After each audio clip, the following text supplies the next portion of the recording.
Let's talk about something that is often underestimated when it comes to investing in Tulum: interior design and property management. Interior design isn't just about having a beautiful, pretty property, but it's about creating an entire experience for the guest through the design, which in turn creates a more profitable property for you. My name is Crystal Hess. I've been advising real estate investors for over 16 years, so let's go in for today's chat. Today we are here with Rachel. She is the absolute powerhouse behind Jungle Luxe and El Jefe Mason and My Little Baby. We are going to be reviewing basically the importance of interior design, how to make your property more profitable, and the reality of the real estate market here in Tulum. She has a huge portfolio, literally to the point that I went on Airbnb, found one of her listings, and said, I want to live there. So let's get this started. Thanks for having me today, Crystal, on this amazing show. This is going to be a big hit. First questions I want to kind of talk about with you are, when did you get to Tulum? How did you get here? The story. Everything. It's interesting. And wow. And now when I look back at it, I'm like, what happened? Like, whoa. So in 2020, just like everybody else, I think we were super sick of what was happening in the pandemic. And we were like, you know what? I think we want a place like to retire later, just like a plan B, a second place. So Tulum was on my bucket list of places to go. So I came down here with my brother. My boyfriend's passport was expired. So I called my brother. I'm like, I need to go to Mexico. He's like, why? I'm like, because I need to go somewhere. He's like, okay, me too. So we jumped on a plane, got down here. The second day we were here, I'm like, Russ, I'm going to get a place here. He's like, you're annoying. Like, what's wrong with you? Like, we're just on vacation. Well, I did get a place here. So in fact, by 2021, I had bought a lot and decided to build a house because my background in real estate, Airbnbs, flipping, interior design. So I was able to and coming down here, I was like, wow, this is such a gem. This is such an opportunity, Saw all the developments, stayed in a couple Airbnbs, had horrible experiences, like no hot water, not clean, nobody could understand me, couldn't find it, no Wi-Fi, all those general issues. So fast forward, I build my place. Over the time of building my place, I ended up staying in 20 more Airbnbs, and I was like, well, there's a problem here. During that time, things shifted in the U.S., so the real estate market started kind of going down, and I was like, well, I don't think I'm going to sell, millions and millions of dollars of real estate a year in the U.S., so I better find something else to do. So then I thought it would be cute, maybe we'll open a little company, we'll manage a couple units. Well, now we have 100. So now that escalated. You have 100. Yeah, we have 100 units. Portfolio. That is it escalated rather quickly. And one thing to say is that Rachel is incredibly particular with her choices. So to have 100 of the pickiest units, that's good units. That's good units. Villas, good properties. Yeah, for sure. So we opened in the end of 2022. Yeah. We have an office in Old Yazama. We opened that. We ended up getting a storage facility downtown, so everything escalated. And now here we are. And I think now we've really seen a lot of things change in this market. Yeah. But not all for the worse. I think it's like a butterfly. It's a metamorphosis of, I got goosebumps. Tulum becoming a real city. Yeah. And, having an airport and the train, and then even going through some of the repositioning even since the airport. So there's a lot of really exciting things happening here. I'd love to know what exactly you started when you got here. Did you go directly to building a business just yourself on property management? Did you say, I need to go in and design properties for people and then I can help them rent It was them? both. Okay. It was both. We started with a couple clients that were from the U.S. So we came in, helped them buy the property, choose where it was, designed it, and then put it on the market. We knew that there were some good designers here, but it's still even back in 22, it was still a little bit more primitive and we didn't know anybody. So we had a few good friends, a few good contacts. And, one of my things throughout my career has always been networking. I've been in sales for 25 years, kind of old guys. So like I've been in sales forever, so I know how to meet people. I know how to do things. So I think from the very beginning, that day when I said to my brother, I want a place here, I started networking and talking to people and meeting everybody I could. And I think I just somehow all the stars aligned. I think somehow it was meant to be, but that's how we started doing both. That's how it kind of goes in Tulum. If you're meant to be here for long term, the things will align perfectly. Or not. Or it'll spit you out. It will kick you out. We have, the horror stories I've heard, that's for sure. Yeah. So can you tell me, like, how was the real estate market in 2022 when you were buying here? Like, I was working here already and flying off the market like it did in other cities, frankly, because what happened, I believe, is like the interest rates were down in the Canada and US. People had a lot more spending cash. Crypto was slowly working its way up. And when you have... There was just a frenzy. There was a lot of money in the market. There was a lot of money pumped into the market by COVID relief loans and stuff like that. There was a lot of cash. I think here it got super hot because of the pandemic. Then there was just like a lot of sellers, not realtors, sellers, okay, that were telling people, okay, this is it. You're going to make 20%. You're going to make this. You're going to make that. It was like like in the US, I mean, you could throw a rock and hit a person that wanted to buy a house. Exactly. I mean, you could sell $15 million of real estate, like with your eyes closed. Like, I got a lead. I got to sell. So it was really, people were hungry for real estate to buy. And I had a team working below me in Canada still when I was here, and they were competing on a house would be listed and it would say on the listing, you will be submitting offers in 24 hours and you will have to give a 6-hour irrevocable to reply and accept. Yeah. And same thing. So we had like $100,000 non-refundable over appraisal. I mean, we had like a frenzy. So I think there was a real estate frenzy. Then there was just Tulum was super popular. There was so much development. There was a lot happening, but there was a lot of promises being made based on that market, which was a post-COVID market. And then now we've slid back into a normal market, which is still a good market, but it's normal. Right. And so everybody's like, oh my gosh, what's happening? Yeah. So I think in the US too, in Canada, there's some similar things in the real estate market. For sure. We also released a mid-year report that I'm willing to, I can share with you, that you can share with your clients. That's and you can share on Instagram. So what that report does is it also ranks some of the different areas. Perfect. I think that every area is a good investment in Tulum, but you need to understand what to expect for each area. So for example, let's talk about Region 11, which is where I live, which I feel like is a very big underdog. It's an underdog. At $250 a square meter, it is a great price. Right. Instead of some other places, you have $400 to $500. Let's tell people where Region 11 is on the map. Okay. So we're in Aldea-Zama right now. Yeah, which is the first master planned community suburbia. We'll call it the heart of Tulum. The heart of Tulum. It's suburban. There's sidewalks, and then you can either go to the ocean or you can come back to the highway. And then after the highway, then you have the Centro area, which really now is building up with some really cool restaurants and bars. And then right past the Centro, you have on the other side of the highway, Region 11. Yeah. Region 11 is being built more as a residential place. Actually, with the new PDU, they have just rezoned it, so they're not going to have a lot of condos. Tell us what a PDU is. A PDU is the master plan of the development for the area. So that kind of gives you right. That's done by the municipality. That determines where you're going to have condos. You're going to have 4 stories, 1 stories. You're going to use 70% of your land. You're going to use 30% of your land.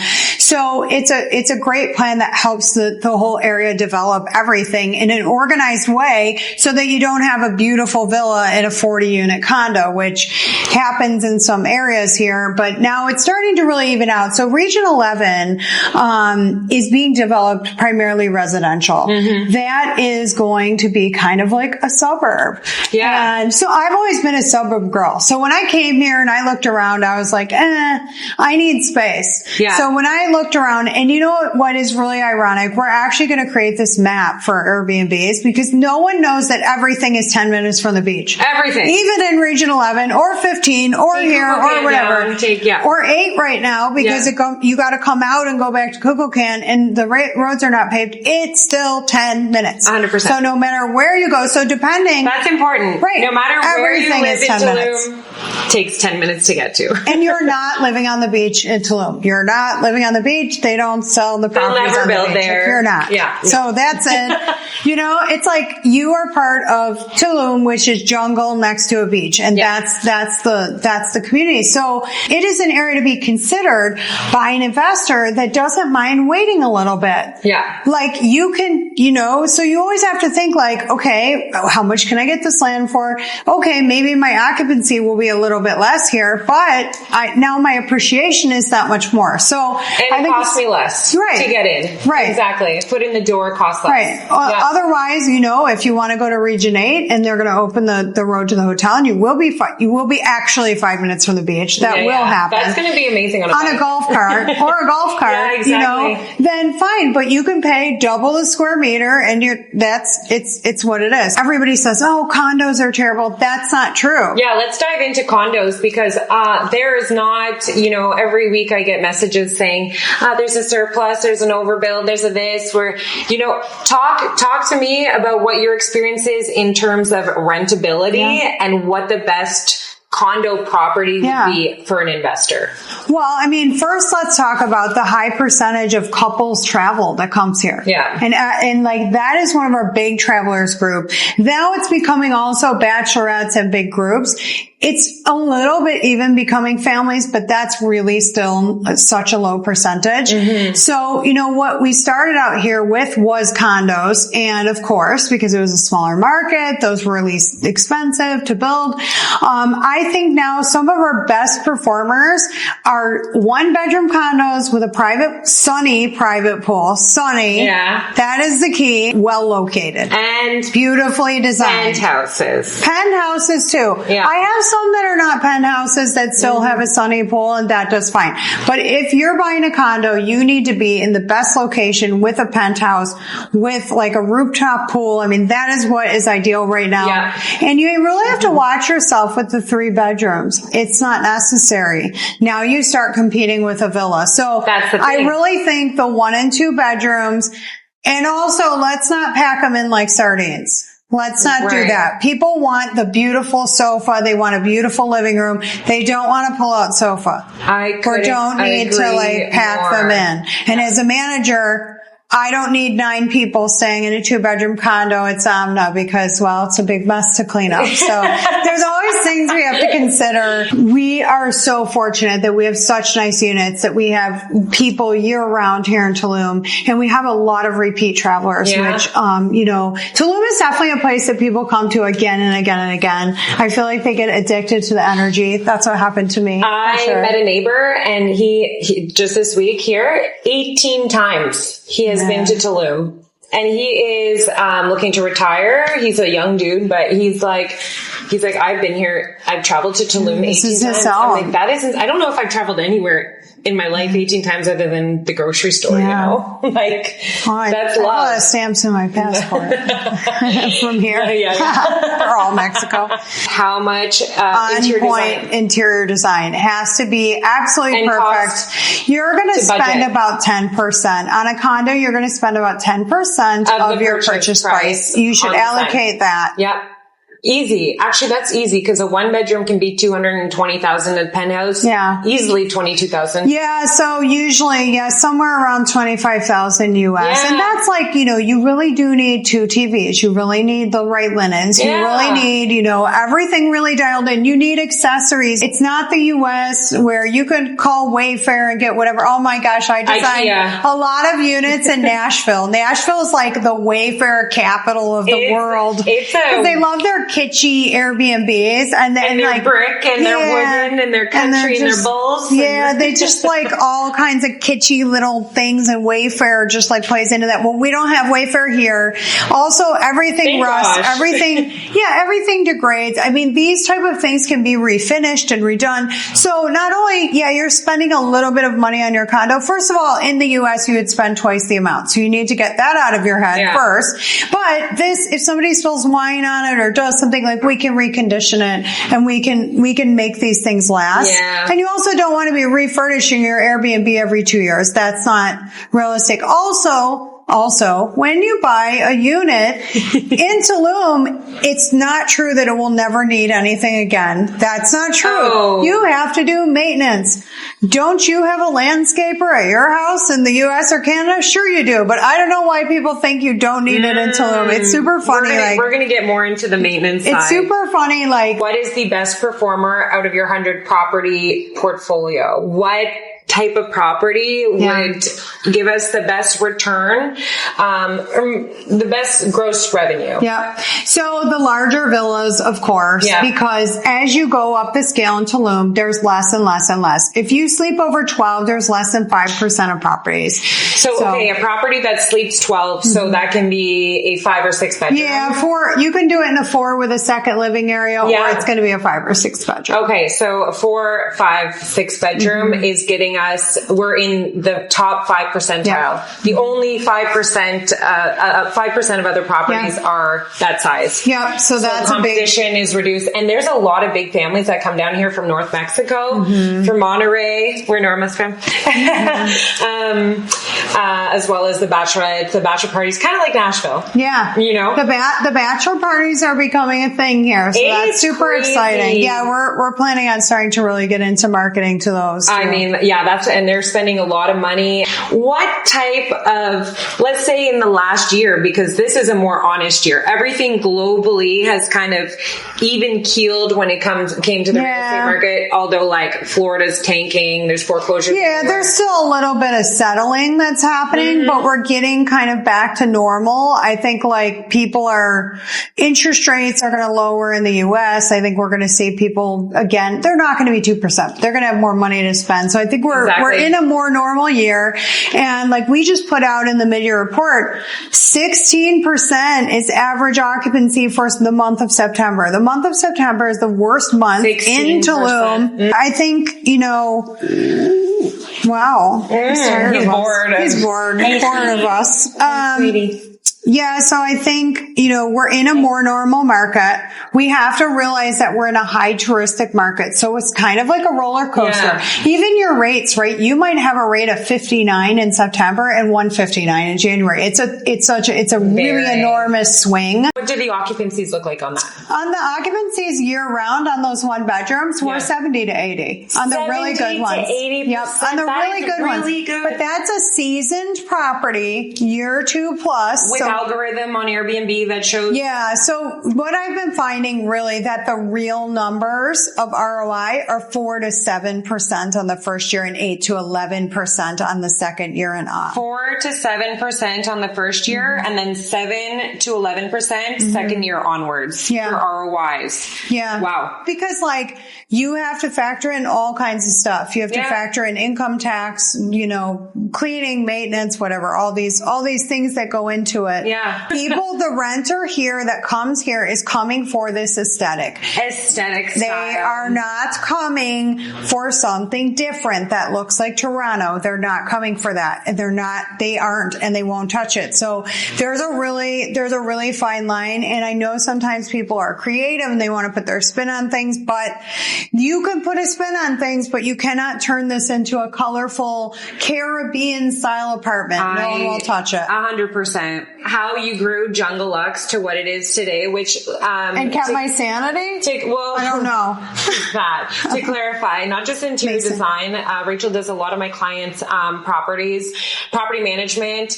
I let them know she's picky for design, so that she should probably do it. But you're also building gorgeous, stunning villas. How did you decide who you can trust? Because I had Airbnb properties in Canada. I could not even trust the guys in the area. Some of it is luck. Some of it is pure luck, or whatever you want to call it, manifesting luck, whatever. Yeah. Some of it is luck. That. But I think that this whole project is a culmination of my entire career, all the things that I have worked on, and I've been able to come in and use all of my experience. It's such a great time for the reality of real estate and property management here because everybody's confused. Yeah. And everybody's like, oh my God, the market, it's dying, it's dead. First of all, it's September. Tulum is always dead in September. Also, people will come back. They do every year. Try to guess the stock market you're invested in. Try to guess the Bitcoin and crypto. I mean, I love crypto, but